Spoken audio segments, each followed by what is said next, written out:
Everyone's screaming AI bubble. You've heard it 1,000 times. The valuations don't make sense. The hype is unsustainable. It's going to crash. Sound familiar? In 1999, they said the same thing about a little online bookstore called Amazon. In 2008, analysts laughed at the idea that a search engine company was worth more than General Motors.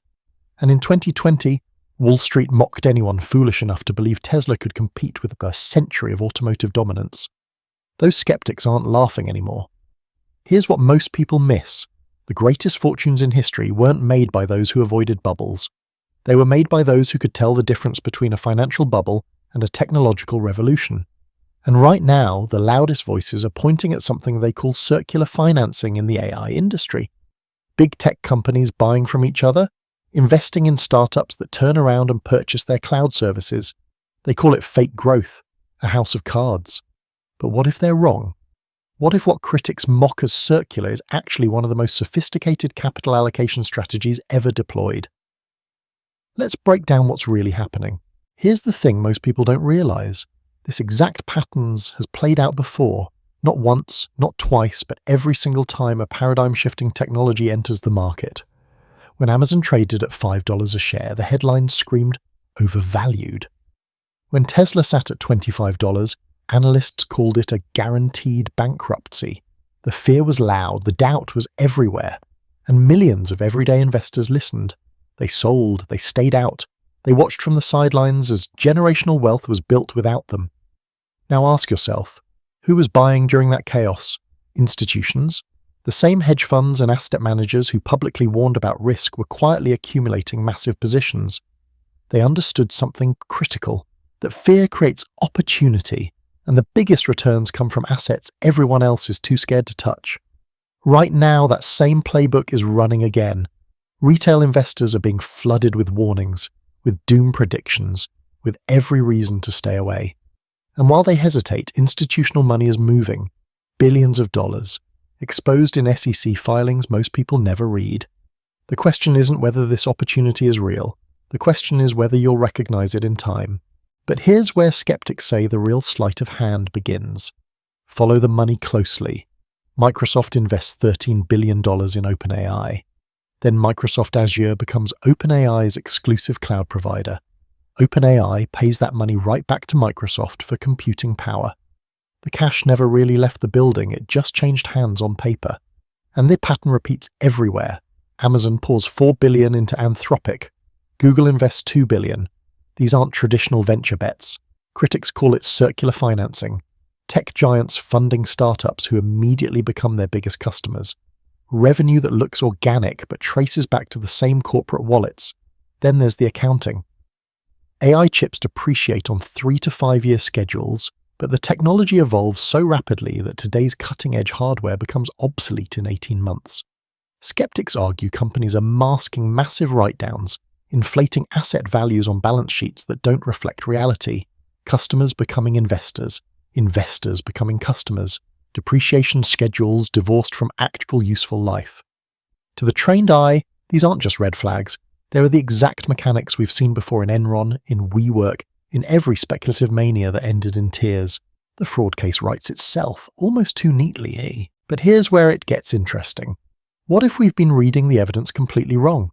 Every warning sign we just examined, the astronomical valuations, the aggressive cash burn, the ecosystem lock-in, the winner-take-all dynamics, these are the exact same patterns that appeared during every major technological revolution in history. Railroads, electricity, the internet. Each time skeptics pointed to the same red flags. Each time the survivors didn't just build products, they built entire worlds. So the question we need to ask isn't whether these companies are showing warning signs, it's whether those warning signs are actually the fingerprints of sophisticated ecosystem building during an unprecedented technological transition. Think about it. When a company burns billions to establish infrastructure that competitors can't replicate, is that recklessness or strategic moat construction? When valuations defy traditional metrics, are investors delusional, or are they pricing in a future we can barely comprehend? We're standing at the edge of the most significant technological shift since the Industrial Revolution. And the uncomfortable truth is this: the playbook for identifying bubbles might be the same playbook that causes you to miss the opportunity of a generation. Rewind to the year 2000. The Nasdaq has just cratered. Trillions of dollars gone, and the vultures are circling. Amazon's bleeding cash. Analysts are tearing the company apart, pointing to negative free cash flow quarter after quarter. They're exposing what they call circular vendor financing, arrangements where Amazon essentially loans money to suppliers who then use it to buy advertising on Amazon's own platform. Critics call it a house of cards, a Ponzi scheme with a .com address, and they have ammunition. Webvan promised to revolutionize grocery delivery, burned through over $1 billion and collapsed. Pets.com became a punchline, its sock puppet mascot a symbol of irrational exuberance. These spectacular failures gave skeptics everything they needed. The narrative crystallized. Internet commerce itself was the fraud, not just the bad actors, the entire category. Serious investors declared e-commerce dead on arrival. Traditional retailers breathed sighs of relief. The old guard had won, but here's what the obituary writers missed. They couldn't distinguish between a flawed business model and a flawed technology. They saw the bodies of the fallen and assumed the battlefield itself was cursed. That mistake would cost them everything. Now let me look at exactly what critics said. They called Amazon's spending unsustainable. They labeled Bezos a con artist running a Ponzi scheme dressed up as a tech company. Lehman Brothers, in 2001, lapped a sell rating on Amazon and predicted bankruptcy within 12 months. Here's what they missed. Every dollar Wall Street called wasted was buying warehouse space, server capacity, logistics networks. Bezos wasn't burning cash. He was converting it into physical infrastructure at a pace his competitors couldn't match. The so-called accounting tricks, aggressive depreciation schedules that masked the true value of assets being accumulated, revenue reinvestment that suppressed short-term profits while building long-term moats, operating losses that hid the fact that Amazon's core retail business had already turned cash flow positive by 2002. Critics measured Amazon with old metrics, profit margins, quarterly earnings, traditional retail benchmarks and mid-tips, but Bezos was playing a different game entirely, building the pipes through which 21st century commerce would flow. Those warehouses became fulfillment centers. Those servers became Amazon Web Services. That logistics network became the backbone of global e-commerce. The unsustainable company is now worth $1.7 trillion. Now let's zoom out even further. To the 1840s. Railway mania gripped Britain like a fever. Investors poured fortunes into iron and steam. Stock prices soared to impossible heights. And then, collapse. Shares became worthless overnight. Families were ruined. The newspapers declared the entire railroad experiment a dangerous delusion, a scam perpetrated on gullible speculators. But here's what the critics missed entirely. Those bankrupt investors, they had just financed 23,000 miles of track across the British Isles. Track that didn't disappear when the stock prices crashed. Track that connected cities, moved goods, transformed time and distance forever. The people who bought at the peak lost everything, but the civilization that inherited those rails, it built an empire. The Industrial Revolution didn't happen despite the railroad bubble, it happened because of it. The bubble funded infrastructure that no rational investor would have financed on realistic projections alone. It took irrational exuberance to lay the foundation for the modern world. So when someone tells you a technology is overhyped, ask yourself, overhyped compared to what? The stock price or the world it leaves behind? Here's the pattern to body teaches you in school. Every world-changing technology follows the same brutal script. First comes the hype, then the bubble, then the crash that wipes out 90% of early investors, and then, years later, the real wealth creation begins. The railroad boom of the 1840s, exposed as fraud and speculation. Stock prices collapsed, fortunes vanished overnight. But the tracks remained, and the few who understood that railroads themselves weren't overvalued, just the companies building them, those investors bought the wreckage for pennies. Within 2 decades, they controlled the arteries of American commerce. The dot-com crash? Same story. Pets.com became a punchline. Webvan burned through $1 billion, but Amazon survived. Google emerged from the ashes.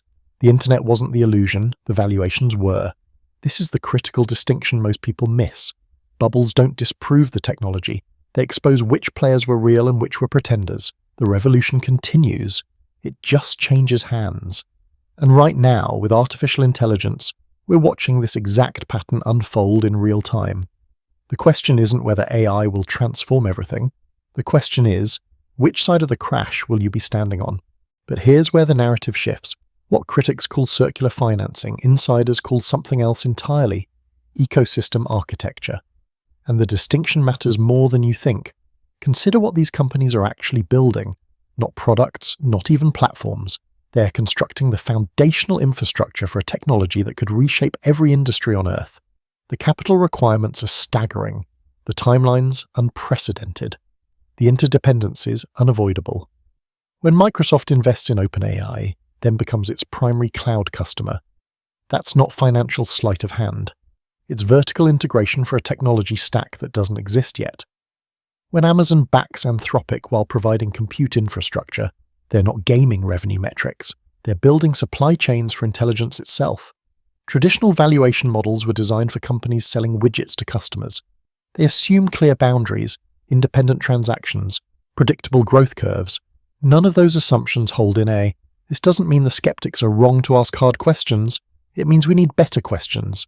New analytical frameworks built for technologies that create their own ecosystems as they scale. The old playbook isn't just outdated, it's the wrong sport entirely. $13 billion. That's what Microsoft committed to OpenAI, and critics love calling this circular financing, money that flows right back to Microsoft through Azure compute fees. But that framing misses the entire point. This isn't accounting sleight of hand. This is a land grab during a platform shift. Think about it.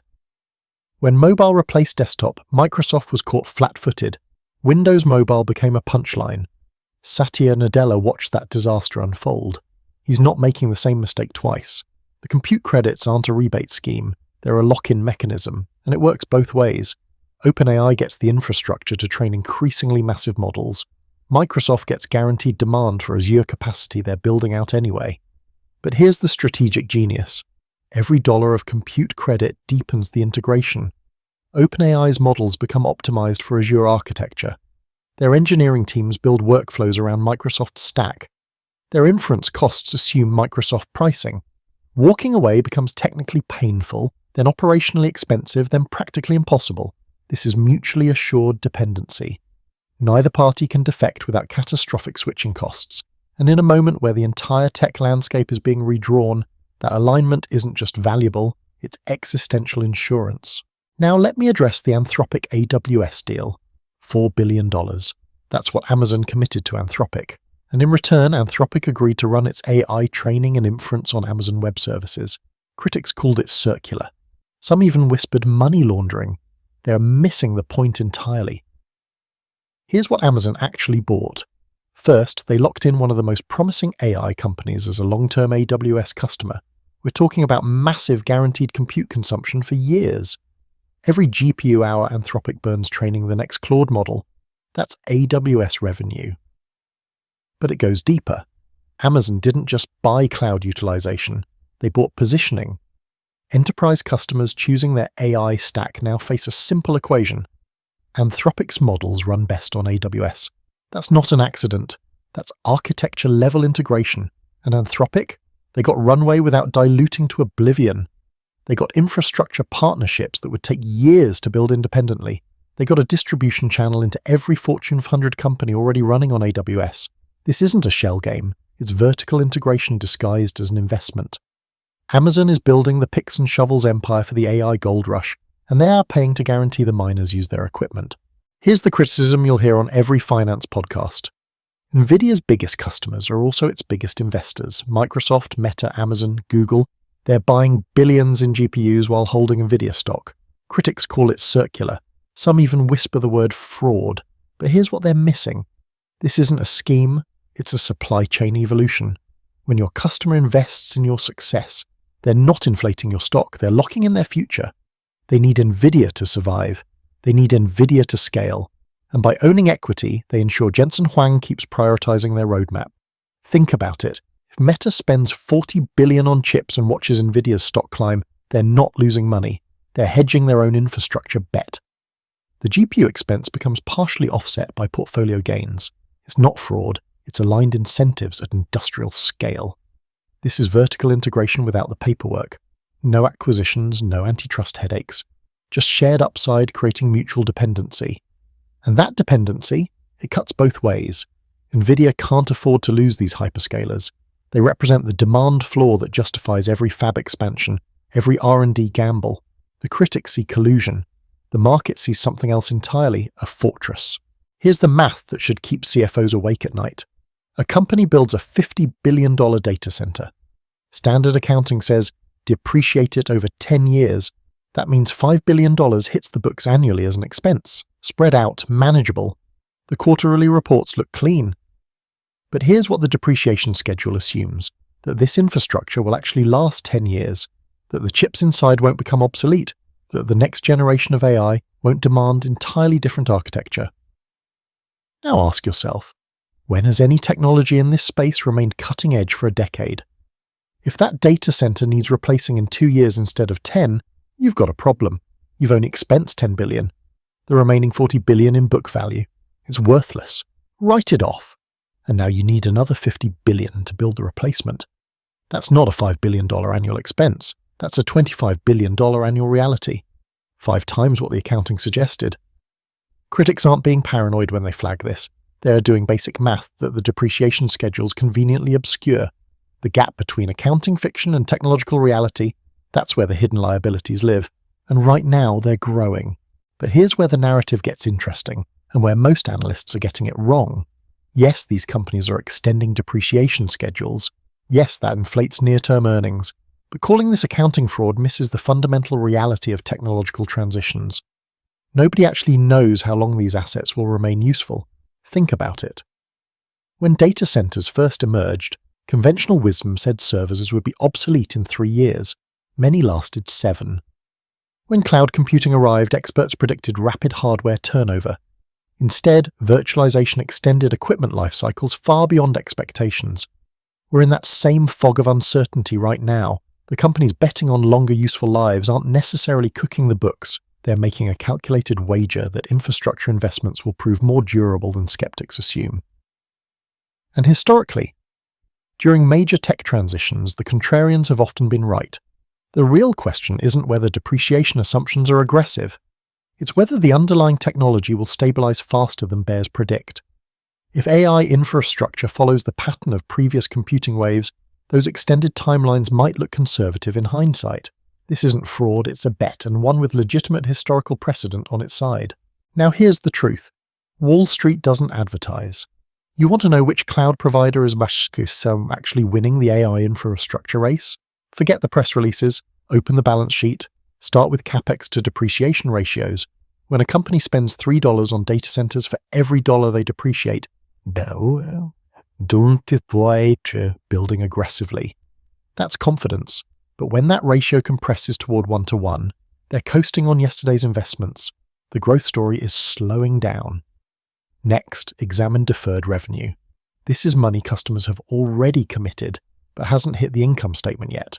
High-quality deferred revenue means long-term contracts, sticky enterprise clients. Low-quality, month-to-month subscriptions that can vanish overnight. But here's the metric that separates the vulnerable from the dominant: customer concentration. If a cloud provider's top 10 clients represent 40% of revenue, one cancelled contract becomes an existential threat. Diversified customer bases signal resilience. Right now, the numbers reveal a clear hierarchy.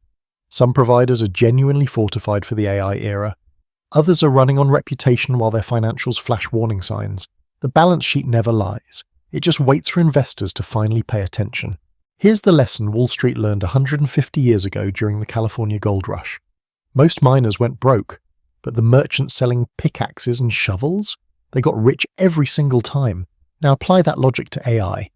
OpenAI, Anthropic, Google, Meta, they're all burning billions in a winner-take-all race. And here's the uncomfortable truth. We don't know which model wins.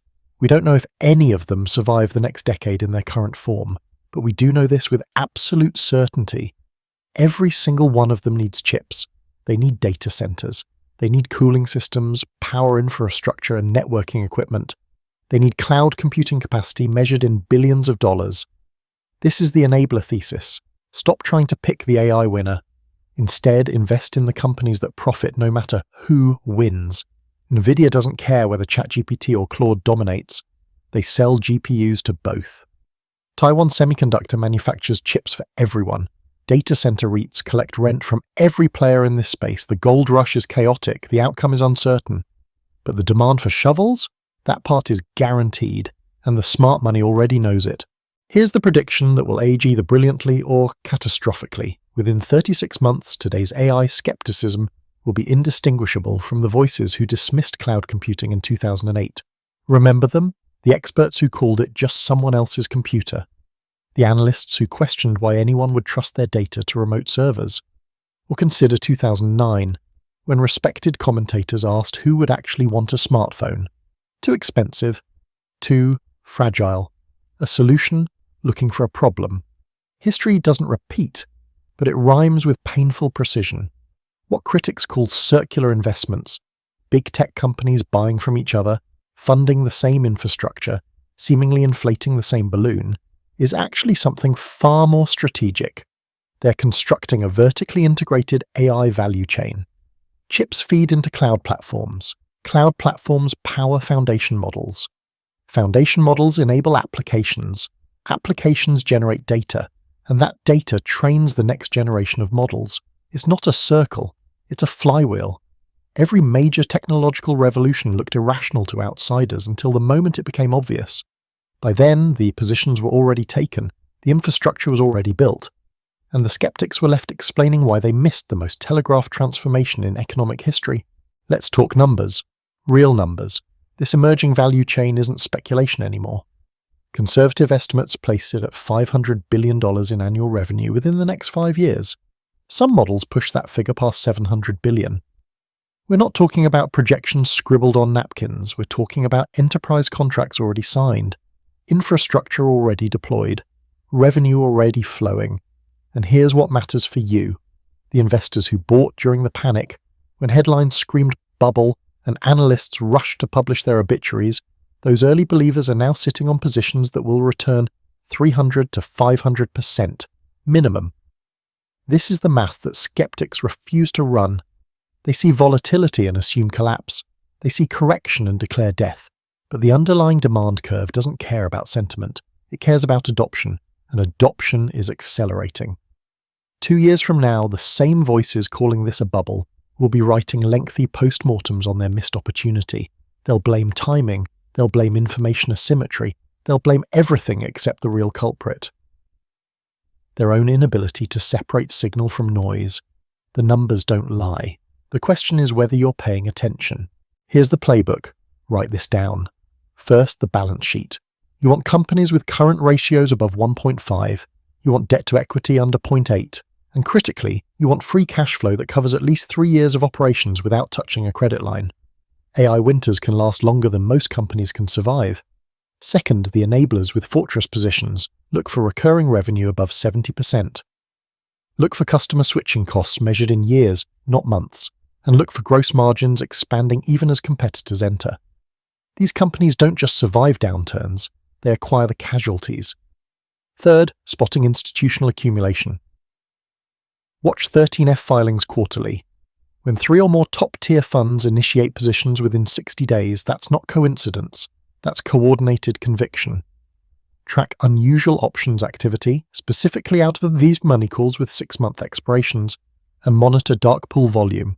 When it spikes above 15% of daily trading while price stays flat, smart money is loading before the news breaks. This isn't speculation. This is pattern recognition refined over decades of market cycles. The data tells you exactly where capital's flowing before the headlines catch up. So let's return to where we started. Is AI a bubble? Is the whole thing some elaborate scam built on circular financing and hype? Here's what the evidence actually shows. Every single objection we examined had a clear documented explanation. The revenue is real. The infrastructure is being built. The technology is delivering measurable returns across every industry it touches. But there is a scam happening right now, and you're the target. It's not Nvidia, it's not Microsoft, it's not the data centers humming with GPUs. The scam is the fear itself. The endless parade of skeptics, the viral threads, the confident predictions of collapse, all designed to generate clicks while keeping ordinary investors paralyzed on the sidelines. And while you hesitate, institutions are accumulating, pension funds are repositioning, sovereign wealth is flowing into the very assets the fearmongers told you to avoid. This isn't about being reckless. It's about recognizing that the greatest risk isn't buying into a transformational technology. It's letting manufactured doubt cost you a seat at the table. The next decade of wealth creation is being decided right now. The only question left is whether you'll be